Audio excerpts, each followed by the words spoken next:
नमस्कार दोस्तों, SR art education classes में आप सभी का स्वागत है। आज हम लोग पढ़ेंगे कला विषय से TGT, PGT, LT, GIC, NVS, KVS, DSSB से संबंधित महत्वपूर्ण प्रश्न।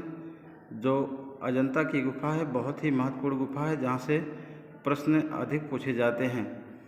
तो जो अजंता गुफा का समय रहा है 200 ईसा पूर्व से 628 ईस्वी तक माना गया है। पहला हमारा प्रश्न है, अजंता गुफा कहाँ स्थित है? तो अजंता गुफा महाराष्ट्र राज्य के औरंगाबाद जिले में स्थित है।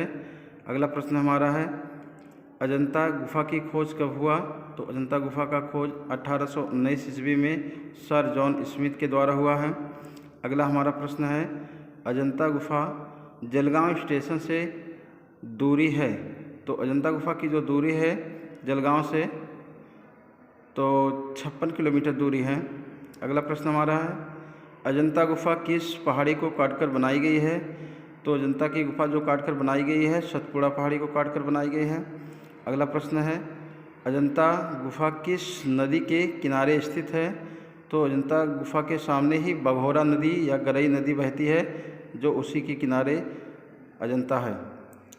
अगला प्रश्न है, अजंता गुफा कितने समय में बनकर तैयार हुआ? तो अजंता का जो समय है निर्माण वो 850 वर्ष माना गया है, जिसमें पाँच वंश के द्वारा कार्य किया गया है। अगला प्रश्न है, अजंता गुफा कितने क्षेत्र में फैला हुआ है? तो अजंता गुफा जो फैला हुआ है वो 600 गज या एरिया में फैला है। अगला प्रश्न है, अजंता गुफा से एलोरा की दूरी कितनी है? तो अजंता गुफा से एलोरा की दूरी 82 किलोमीटर है। इसी क्रम में हमारा अगला प्रश्न है, अजंता गुफा का आकार कैसा है? तो अजंता गुफा का जो आकार देखने में दिखता है अर्धचंद्राकार या घोड़े की नाल के आकार का जैसा है, जो चित्र बना है।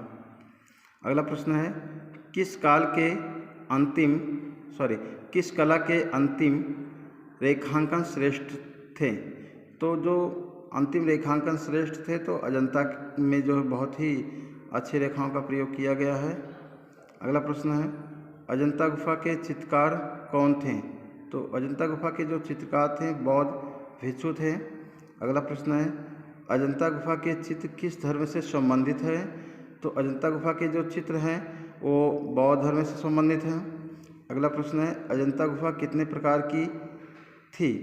तो अजंता गुफा जो बताई गई है वो 2 प्रकार की बताई गई है, चैत्र और विहार। चैत्र में पूजागिरी कहा गया है और विहार को संघाराम या रहने का कमरा बताया गया है। अगला प्रश्न है, अजंता गुफा में कितनी जातक कथाओं का वर्णन मिलता है?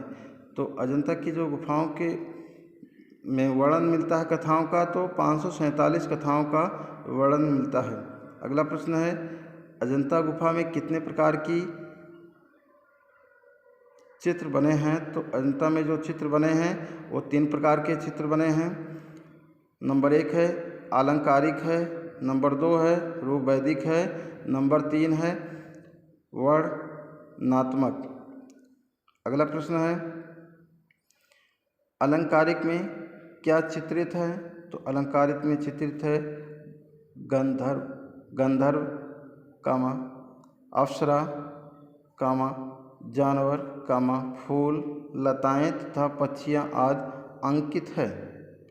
अगला प्रश्न है, रूप वैदिक में क्या चित्रित है? तो इसमें जो भगवान बुद्ध से संबंधित चित्र प्राप्त हैं, बोधिसत्व पद्मपाणि है, जो बहुत ही महत्वपूर्ण प्रश्न है, पूछे जाते हैं।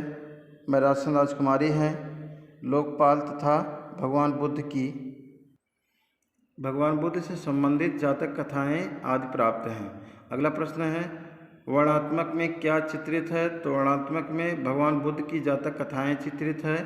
अगला प्रश्न है, अजंता में कुल कितने गुफाएं पाए गए हैं? तो अजंता में अगर कुल गुफाओं की बात की जाए तो 30 गुफाएं पाए गए हैं। अगला प्रश्न है, अजंता में कितने गुफाएं प्राप्त हैं? तो अजंता में 29 गुफाएं प्राप्त थीं, जो बाद में गुफा संख्या 15 खोज हुआ है, जिसको मिलाकर 30 गुफाएं बताई जाती हैं। अगला प्रश्न है, अजंता में गुफाएं चैत्र कितने हैं? तो अजंता में जो चैत्य गुफाएं 5 बताई गई हैं, 9, 10, 19, 26 और 29 गुफाएं प्राप्त हैं। अगला प्रश्न है, अजंता में कितने विहार गुफाएं प्राप्त हैं?